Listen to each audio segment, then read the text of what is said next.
నమస్తే అండి రామారావు గారు. నమస్తే అమ్మా. రామారావు గారు, ప్రస్తుతానికి పవన్ కళ్యాణ్ గారి సినిమాలు హరిహర వీరమల్లు రిలీజ్ కి రెడీగా ఉంది. సో కాన్సన్ట్రేషన్ అంతా దాని మీదే పెట్టారు పవన్ కళ్యాణ్ గారు అని అర్థమవుతుంది. అండ్ వ్యూయర్స్ కూడా అలానే ఆయన అభిమానులు కూడా అసలు సినిమా ఏంటి, ఎలా ఉండబోతుంది, క్రిష్ అలానే పవన్ కళ్యాణ్ గారి కాంబో ఎలా నడవబోతుంది అనే దాని మీద ఆసక్తి చూపిస్తున్నారు. మీరేం చెప్తారు, ఎట్లా ఉండబోతుంది అంటారు? క్రిష్ పవన్ కళ్యాణ్ కాంబో అంటే ఎక్కడో కొంచెం ప్యాకెడ్గా, లేకపోతే పవన్ కళ్యాణ్ ఆ కథని సరిదిద్దినట్టుగా వార్తలు వచ్చాయి. తర్వాత ఇప్పుడు మనం ఎప్పుడు చెప్పుకున్నా ఎక్కడ చెప్పుకున్నా సరే పవన్ కళ్యాణ్ తాలూకు అభిమానులు అందరూ మన వీడియోలు తెగ చూస్తున్నారు. అందుకు ముందుగా పవన్ కళ్యాణ్ అభిమానులందరికీ కూడా నేను నమస్కారాలు చెప్పుకుంటున్నాను, ధన్యవాదాలు చెప్పుకుంటున్నాను అన్నమాట. ఇక్కడ పవన్ కళ్యాణ్ చూసింది ఏంటంటే హరిహర వీరమల్లులో ఒక వెరైటీ, వినూత్నమైన కథాంశం. అంటే ఆయన కథలో అంత మనసును పట్టే సన్నివేశాలు లేక పవన్ కళ్యాణ్ స్క్రిప్ట్ మార్పు చేశారని విన్నాను నేను. 80% స్క్రిప్ట్ అయిపోయింది, కానీ తర్వాత మిగతా స్క్రిప్టు అంటే అంతవరకు అయినటువంటి స్క్రిప్ట్తో పోల్చినట్టయితే ఆ స్క్రిప్ట్ కొంచెం అంత ప్యాకెడ్గా లేదని ఆయన అభిప్రాయం. ఎవరిది? పవన్ కళ్యాణ్ గారు. పవన్ కళ్యాణ్ మళ్ళీ మార్చారు, ఇద్దరు కూతురు మార్చారు. జనరల్ గా కృషి గారు అంటేనే ఆ స్క్రిప్ట్ అంతా కూడా పక్కాగా ఉంటుందని టాక్ ఉండింది.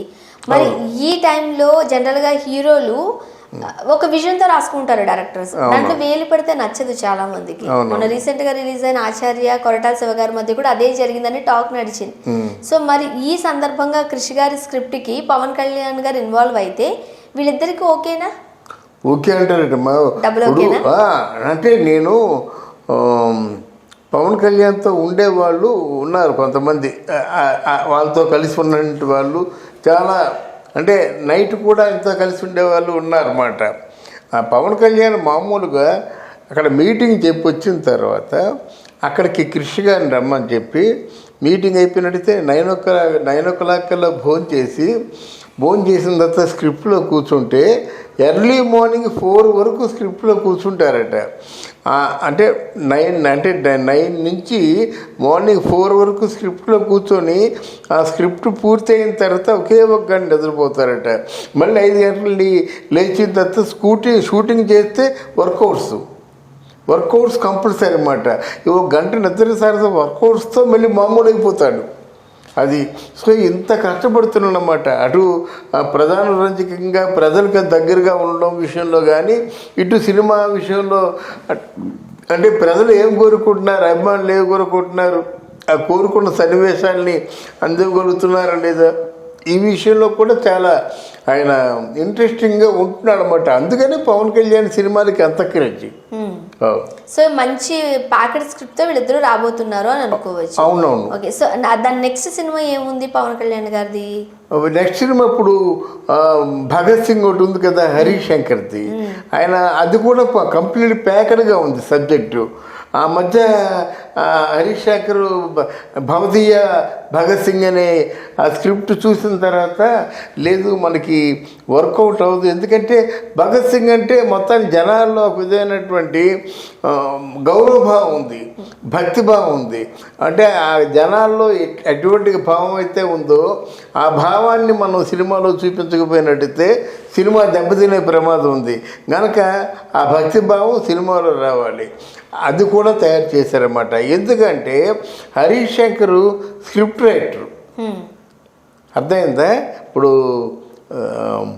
గబ్బర్ సింగ్ సినిమా ఉందనుకోండి, గబ్బర్ సింగ్ సినిమాలో హరీష్ శంకర్ ఏం చెప్పాడు, ఒక అభిమానిగా నేను నా తాలూకు అంటే ఆరాధ్య నటుడు ఎలా ఉండాలో అలా తయారు చేసుకున్నానని చెప్పాడు. అలా తయారు చేసుకోబట్టి ఆ సినిమా ఎంత మామూలు success, Gabbar Singh super success అయిపోయింది అన్నమాట.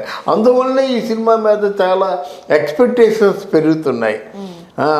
పవన్ కళ్యాణ్ అభిమానులందరూ కూడా ఇక్కడ భవదీయ భగత్ సింగ్ మీద చాలా సివియర్ ఎక్స్పెక్టేషన్. భగత్ సింగ్ గారి అపియరెన్స్ ఏదైతే ఉంటుందో, లుక్ ఉందో అది డిఫరెంట్ గా ఉంటది మనకి. అవును, రైట్. సో ఆ లుక్ లోకి మళ్ళీ మనం పవన్ కళ్యాణ్ గారిని తీసుకురావాలి. అవును, లేకపోతే ఆదరించడం కాస్త కష్టమే అవుతుంది.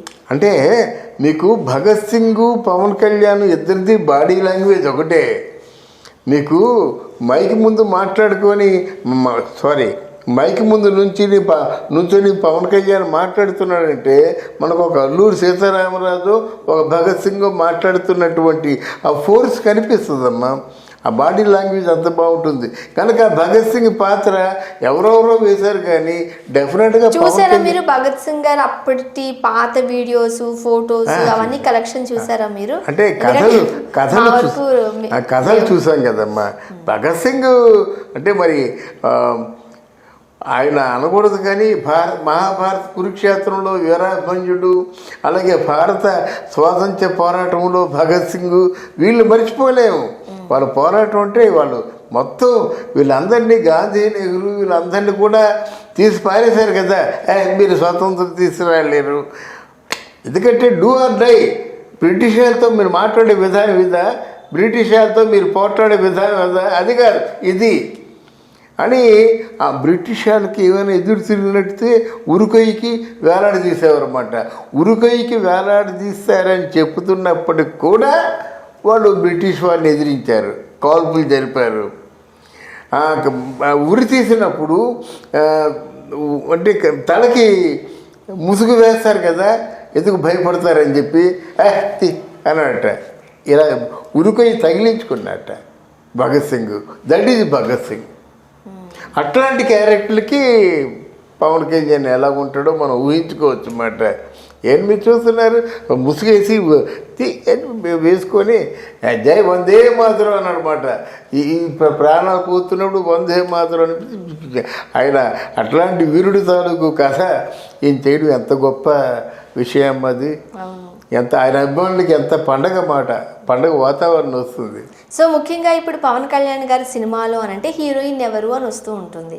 సో ఇప్పుడు అసలే టాలీవుడ్ లో హీరోయిన్ల కొరత ఉంది, ముఖ్యంగా సీనియర్ హీరోలకి ఇంకా కొరత ఉంది. అవునవును. సో ఎవరు ఉండబోయే ఛాన్సెస్ ఉన్నాయండి? ఇది విన్నానమ్మా, అది శ్రీలీల పవన్ కళ్యాణ్ పక్కన మరి క్యారెక్టర్ చేస్తుందని విన్నాను.